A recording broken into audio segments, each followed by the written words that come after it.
Welcome back. Recent గా చిన్న function ఉంటే మా బావేల ఇంటికి అయితే వచ్చాను. వచ్చి రాగానే నా కంట్లో ఈ చెట్టు అయితే పడ్డది. ముందే సమ్మరు బయట బండిపై వస్తుంటే బండి మీద మంట పెట్టినట్టుంది. తెలంగాణలో ఎండ లేదు, ఎండల్లోనే తెలంగాణ ఉంది. ఇది కరెక్ట్ గా చెప్పావు. ఇక మన గురించి తెలిసిందే కదా, ఫ్రీగా వస్తే పినాయిల్ కూడా తాగేస్తా. అలాంటిది కొబ్బరి బోండాలు ఎలా వదిలేస్తా. ఇంకా నైస్ గా మా బావకి చెప్పి మిచ్చన్ అయితే వేయించా చెట్టుకు. ఇక స్పీడ్ గా తెంపితే ఒక 10 బోండాలు తాగదాం అనుకున్నా, కానీ పైకి వెళ్ళాక మిచ్చన్ అయితే అందట్లేదు.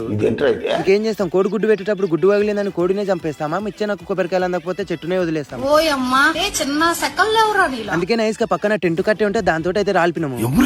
ఇలా ఉంటది సైనికుల కష్టానికి రాజు రాజమే గెలిచినట్టు. తెంపే దగ్గర ఎవరు రాలేదు, తెంపినాక అందరు వచ్చారు.